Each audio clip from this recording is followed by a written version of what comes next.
प्यारे दोस्तों, स्वागत है आपका आपके अपने चैनल एसएस स्टोरीज में।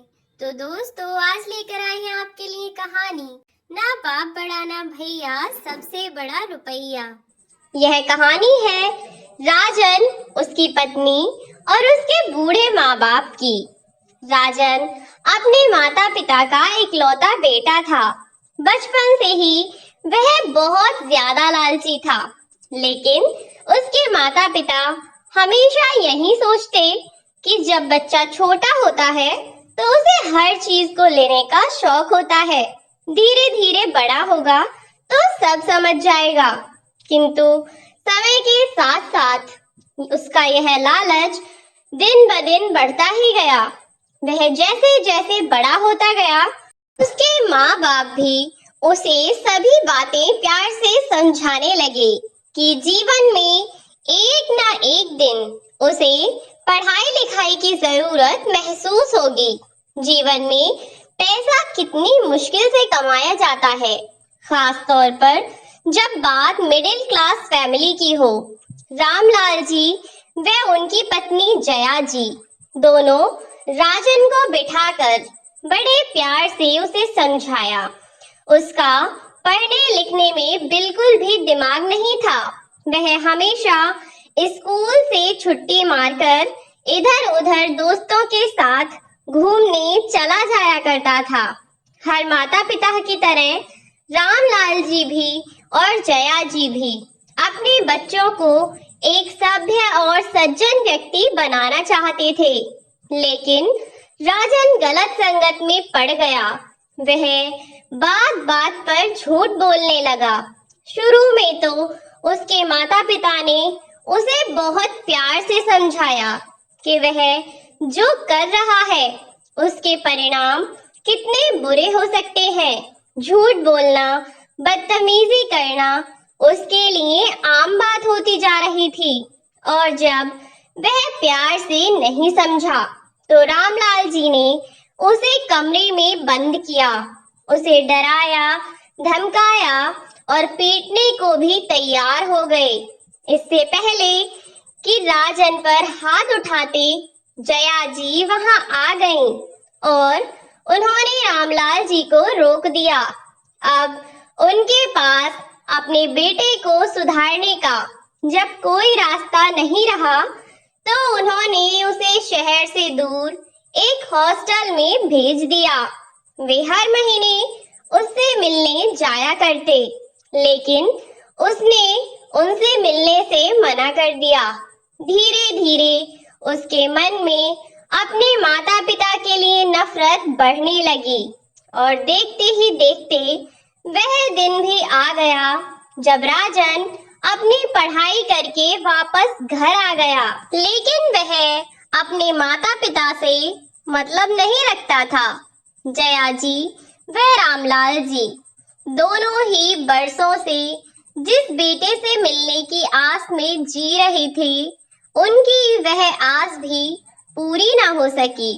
उन्होंने सोचा शायद अभी जिम्मेदारियों का बोझा सर पर आएगा तो सब समझ जाएगा।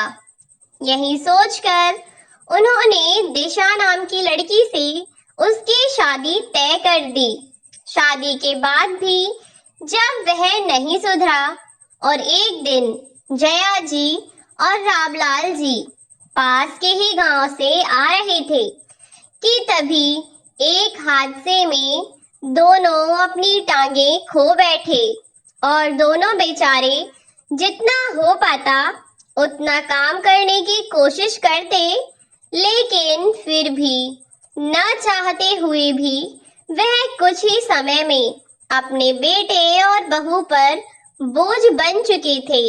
जैसे तैसे बेचारे बस अपना समय काट रहे थे कि एक दिन उनके गांव में एक कसाई जानवरों को मारकर उनका मीट बेचने वाला आया, और वह गांव में आवाज लगाने लगा, क्या है कोई कटरा कटिया बिकाऊ, क्या है कोई बछड़ा बछिया बिकाऊ। राजन और उसकी पत्नी ने जब यह आवाज सुनी तो वे दोनों उस कसाई को आवाज देकर अपने घर में बुला लेते हैं। घर में आने के बाद वह पूछता है, हाँ तो बताओ, कहाँ है बछड़ा या बछिया, क्या है? उसने अपने बूढ़े माँ बाप के कमरे की तरफ इशारा करते हुए कहा, ले जाओ इन्हें। इस बात पर वह कसाई हंसते हुए बोला, क्यों मजाक करते हो भाई? सुबह से अभी तो कुछ काम भी ना हुआ और तुम सुबह से ही मजाक करने लग गए। तो राजन बोला, अरे नहीं भाई, मैं मजाक नहीं कर रहा हूँ, और अगर तुम इसे मजाक समझ रहे हो तो मत समझो, क्योंकि मैं सच कह रहा हूँ। अब मैं इन लोगों का और बोझा नहीं ढो सकता। वैसे भी ये मेरे लिए घर के स्टोर रूम में पड़े कबाड़ की तरह ही है।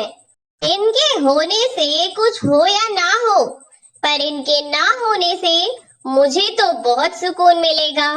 ऐसा कहकर उसने उस कसाई से फिर कहा, बताओ कितना दाम दोगे इन दोनों का? बल्कि अगर इन्हें तो मुफ्त में भी दे दूं तो भी अच्छा काम, कम से कम इनसे जान तो छूटे। अपने लिए ऐसे शब्द और ऐसी बातें सुनकर दोनों बुजुर्ग अंदर बैठे बैठे बस रोए जा रहे थे, किंतु कोई फायदा नहीं। उनका बेटा इन पर कोई ध्यान नहीं देता था। उनके रोने या हंसने का उस पर कोई प्रभाव नहीं पड़ता। वह इतना निष्ठुर था कि बस किसी भी कीमत पर अपने माँ बाप से पीछा छुड़ाना चाहता था। जया जी व रामलाल जी, वे बेचारे दोनों लाचार थे, कुछ कर नहीं सकते थे, इसलिए अपने बेटे की सारी बातें चुपचाप सुन लिया करते थे। पर कहते हैं ना कि हर चीज की एक सीमा होती है। यदि कोई भी व्यक्ति विशेष उस सीमा को पार करे तो उसका परिणाम सही नहीं होता, और यही हुआ राजन के साथ। वह अपने माता पिता को इतना ज्यादा परेशान करता था, तो उसका परिणाम अच्छा कैसे हो सकता था? राजन ने कसाई से कहा कि उसके माता पिता घर में वैसे भी किसी काम के नहीं, वह उन्हें अपने साथ ले जाए।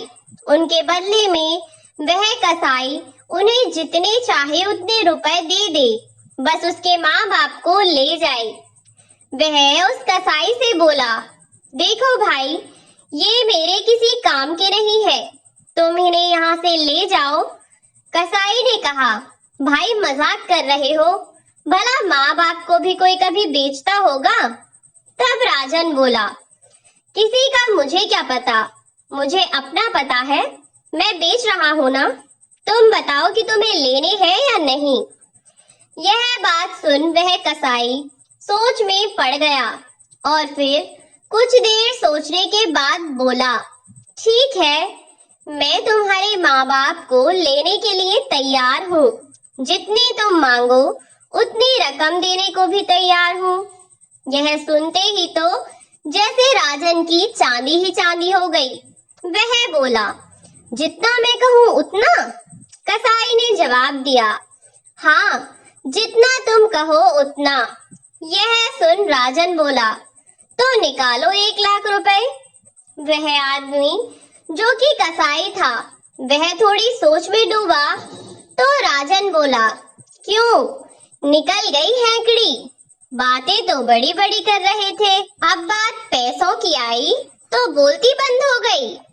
यह सुनकर वह कसाई मुस्कुराया और बोला, हाँ भाई, बात तो पैसे की ही है, लेकिन वैसी नहीं जैसा तुम सोच रहे हो, बल्कि मैं तो यह सोच रहा हूँ कि तुमने अपने माँ बाप की कितनी कम कीमत लगाई है।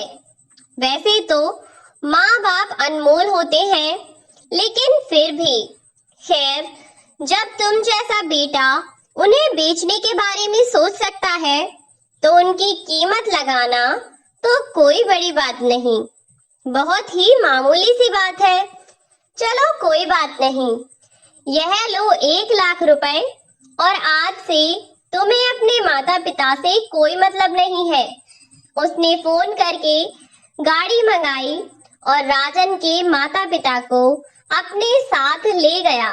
जाते जाते राजन बोला, घर जाकर बहुत पछतावा होगा ना तुम्हें कि आज बहुत बड़ा नुकसान कर लिया, क्योंकि यह दोनों तो किसी काम के नहीं।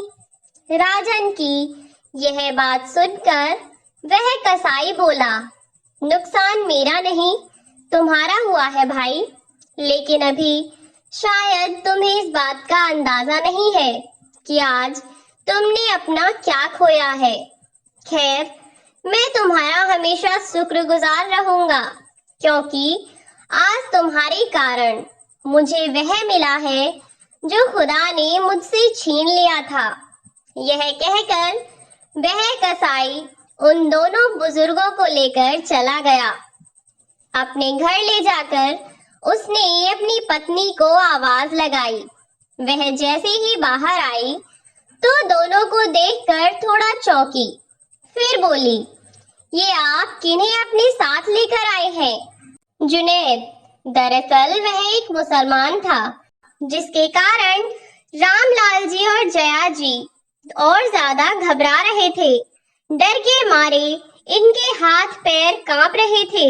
लेकिन जुनैद ने जैसे ही गाड़ी का दरवाजा खोला, वह उन्हें नीचे उतारते हुए अपनी पत्नी से बोला, सुनो बेगम साहिबा, आज से यह दोनों हमारे वालिद यानी कि माता पिता हैं। तो आज के बाद आपको इनका पूरा ख्याल रखना है, और हाँ, इन्हें यहाँ पर किसी भी चीज की कमी ना होने पाए।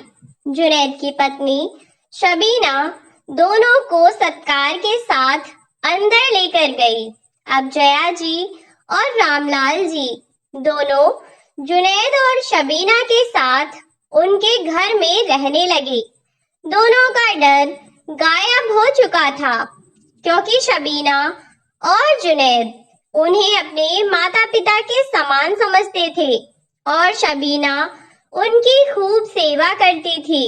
शबीना के बच्चे पूरा दिन जया जी और रामलाल जी के साथ खेलते और उन्हें अपने दादा दादी मानते थे।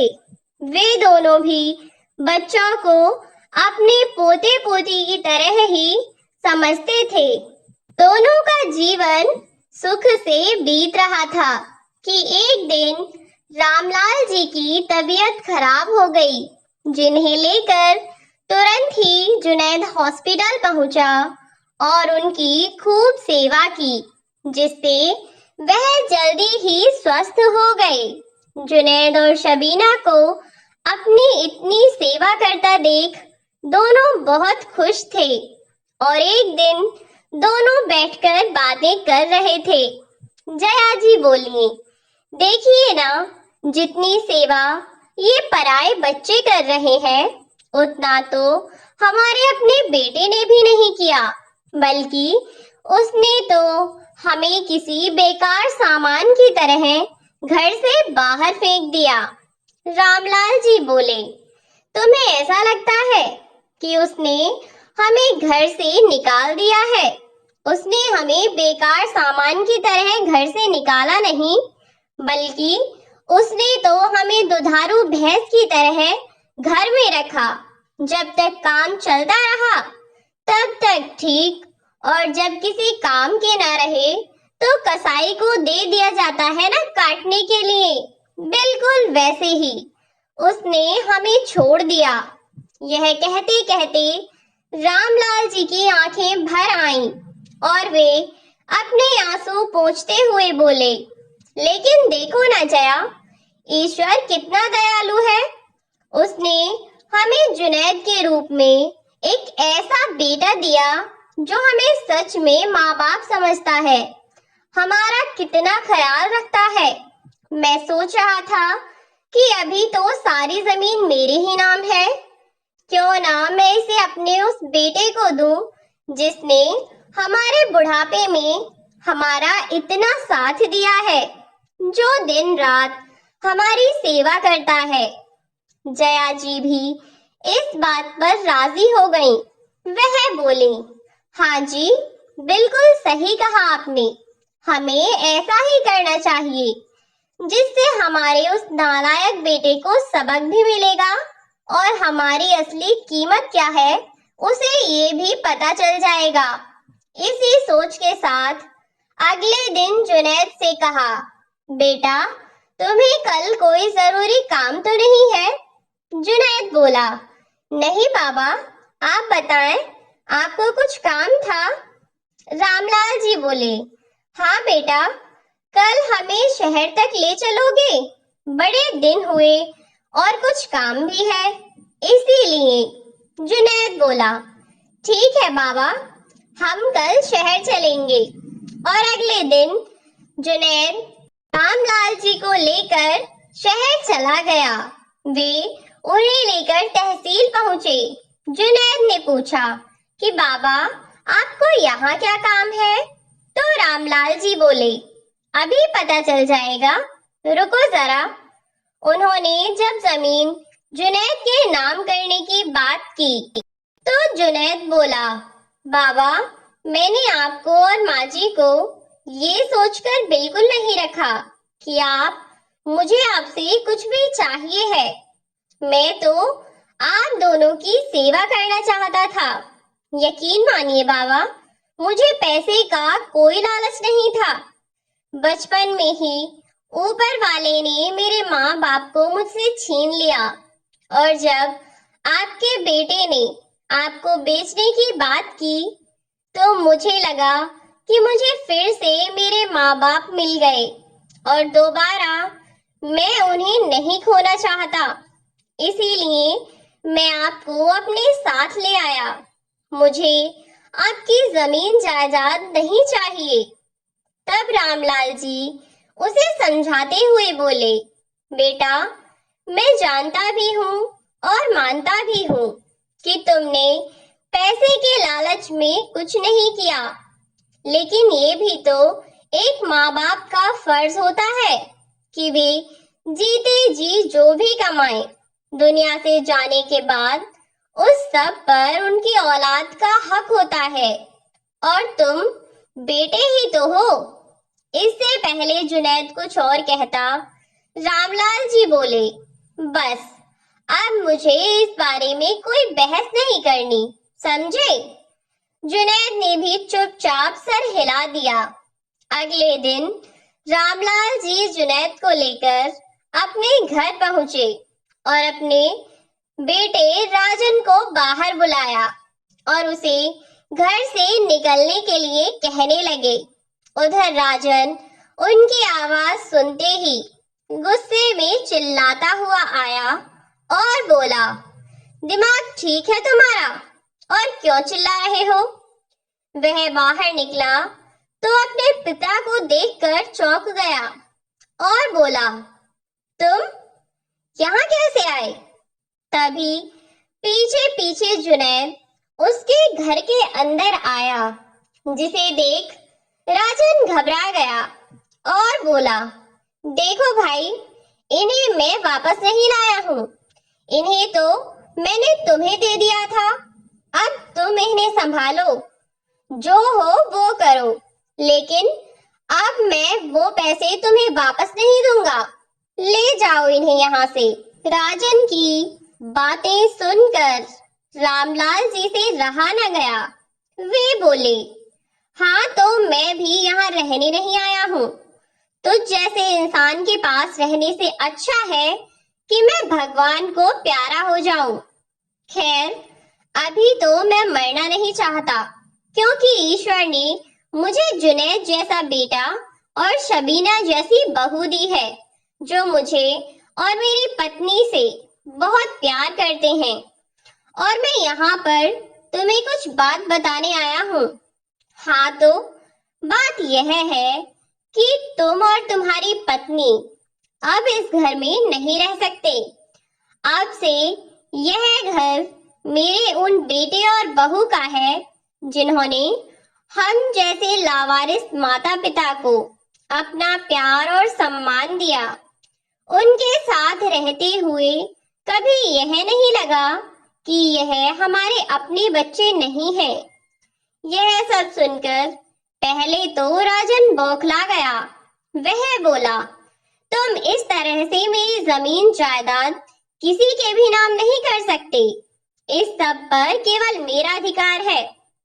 यह सब सुनकर रामलाल जी बोले, नहीं, ऐसा बिल्कुल नहीं है। तुम्हें गलतफहमी है कि मैं यह जमीन किसी को नहीं दे सकता। यह घर मैंने अपनी मेहनत से पाई पाई जोड़कर बड़ी मुश्किलों से बनाया है। तुम्हारे जैसे नालायक इंसान को अब मैं और इस घर में बर्दाश्त नहीं कर सकता। इसीलिए कल सुबह तक मुझे यह घर खाली चाहिए, वरना मैं पुलिस को बुला लूंगा। इस बार राजन घबरा गया। वह बोला, नहीं बाबूजी, आप कैसी बातें कर रहे हैं?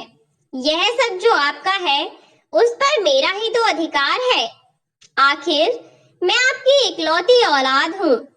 तभी रामलाल जी बोले, अच्छा, तुम्हें याद आ गया कि तुम मेरी इकलौती औलाद हो। लेकिन मुझे अब इस बात से कोई फर्क नहीं पड़ता, क्योंकि मुझे अपना परिवार ऐसे ही अच्छा लगता है। कल से यहाँ नजर मत पड़ना। तुरंत उनके पैर पकड़कर राजन माफी मांगने लगा। उसने उनकी ढेरों मिन्नत की, लेकिन रामलाल जी ने उसे माफ नहीं किया। एक हफ्ते का समय देकर चले गए।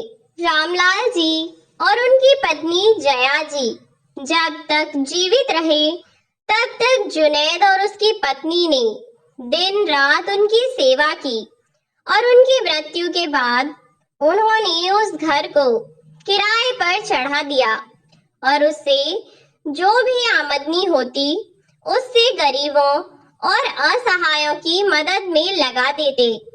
तो दोस्तों, इस कहानी का उद्देश्य केवल इतना है कि बच्चों को लालच में आकर कभी भी अपने माता पिता के साथ इतना दुर्व्यवहार नहीं करना चाहिए। और यदि आपके आसपास कोई ऐसा बुजुर्ग व्यक्ति है जो अपने बच्चों द्वारा अत्याचार से प्रताड़ित है, तो आपसे जितना संभव हो उनकी मदद करें, उन्हें उस दलदल से निकालने की कोशिश करें। तो दोस्तों, आज के लिए इतना ही। कहानी आपको कैसी लगी कमेंट बॉक्स में बताएं। वीडियो को लाइक, शेयर और सब्सक्राइब करना बिल्कुल ना भूलें। Thanks for watching. See you in the next video.